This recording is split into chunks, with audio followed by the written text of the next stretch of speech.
Actually ಇದು simple morning ಅಂತ ಅಂದ್ಕೊಂಡಿದ್ದೆ, ಬಟ್ ತುಂಬ ಚೆನ್ನಾಗಿತ್ತು ಗೊತ್ತಾ. ಇವತ್ತು ಬೆಳಿಗ್ಗೆ ನಾವು ಗಣೇಶಪುರದ ಗಣಪತಿ ದೇವಸ್ಥಾನಕ್ಕೆ ಹೊರಟಿದ್ವಿ. ಬೆಳಗಿನ ವಾತಾವರಣ ಎಷ್ಟು ಚೆನ್ನಾಗಿ ಆಗ್ತಾಯಿತ್ತು ಹೈವೇದಲ್ಲಿ ಹೋಗೋದಕ್ಕೆ. ಹೋಗುವಾಗಲೇ ಮನಸ್ಸೊಂಥರ ಲೈಟ್ ಫೀಲ್ ಆಗ್ತಾಯಿತ್ತು. ದೇವರ ಹಾಡುಗಳನ್ನು ಕೇಳ್ಕೊಳ್ತಾ ಹೋದ್ವಿ.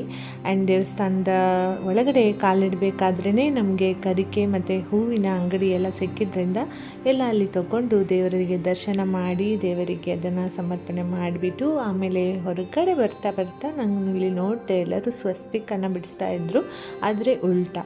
ಯಾಕಪ್ಪ ಈ ಥರ ಅಂತ ಅವರನ್ನು ಕೇಳಿದಾಗ ಅವ್ರು ಹೇಳಿದರು, ಈ ಥರ ಉಲ್ಟಾ ಮಾಡಿ ಸ್ವಸ್ತಿಕನ್ನು ಬಿಡಿಸಿ ಅದರ ಮೇಲೆ ಬೆಲ್ಲ ಇಟ್ಟರೆ ಗಣಪತಿ ನಿಮಗೆ ಇಷ್ಟವನ್ನು ನೆರವೇರಿಸ್ತಾನೆ, ಆಮೇಲೆ ನೀವು ಬಂದು ಸರಿಯಾದ ಸ್ವಸ್ತಿಕನ್ನು ಬಿಡಿಸ್ಬೇಕು ಅಂತ. ಓಕೆಪ್ಪ ಅಂತ ನಾನು ಒಂದು ಸಲ ಟ್ರೈ ಮಾಡಿ ದೇವರನ್ನು ಬೇಡಿಕೊಂಡು, ಆಮೇಲೆ ಏನು ಗೊತ್ತಾ ಇಲ್ಲಿನ ವಿಶೇಷ, ಎಲ್ಲದೂ ವಿಶೇಷವೇ. ನಮಗೆ ಟೀ ಮತ್ತು ಬಿಸ್ಕೆಟ್ ಕೂಡ ಕೊಟ್ಟರು. ಅಲ್ಲಿ ಯಾವ ಟೆಂಪಲಲ್ಲಿ ಟೀ ಮತ್ತು ಬಿಸ್ಕೆಟನ್ನು ಕೊಡ್ತಾರೆ ಹೇಳಿ, ಬಟ್ ಇಲ್ಲಿ ಕೊಟ್ಟಿದ್ದಾರೆ. ತುಂಬ ಖುಷಿಯಾಯಿತು.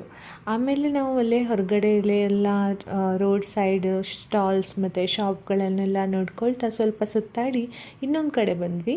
ಅಂದರೆ ಆ ದೇವಸ್ಥಾನದಿಂದ ಹತ್ತಿರನೇ ಇದೆ, 1 ಕಿಲೋಮೀಟರ್ ದೂರದಲ್ಲಿದೆ ಈ ದೇವಸ್ಥಾನ. ಪಾಂಡವ ಕುಂಡ ಅಂತ. ಇದು ಏನಪ್ಪ ಅಂತಂದರೆ ಪಾಂಡವರು ಬಂದು ಇಲ್ಲಿ ವಾಸಿಸಿದ್ರು ಅಂತ ಹೇಳ್ತಾರೆ. ಆ್ಯಂಡ್ ಅಲ್ಲಿಂದ ನಾವು ಮತ್ತೆ ರಿಟರ್ನ್ ಮನೆ ಕಡೆ ಹೊರಟ್ವಿ. ಇವಾಗಂತೂ ಸಮ್ಮರ್ ಶುರುವಾಗಿದೆ ಅಲ್ವಾ, ಎಲ್ಲೆಂದರಲ್ಲಿ ಕಬ್ಬಿನ ಹಾಲಿಂದು ಅಂಗಡಿಗಳು ಇದ್ದೇ ಇರುತ್ತೆ. ಆ್ಯಂಡ್ ಅದನ್ನು ಕುಡ್ಕೊಂಡು ಮನೆಗೆ ಬಂದ್ವಿ. ತುಂಬ ಚೆನ್ನಾಗಿತ್ತು ಮಾತ್ರ ಇವತ್ತು. ನನ್ನ ಫಸ್ಟ್ ಮಿನಿ ವ್ಲಾಗ್ ಇಷ್ಟ ಆಗಿದ್ದರೆ ಫಾಲೋ ಮಾಡಿ ಆಯಿತಾ.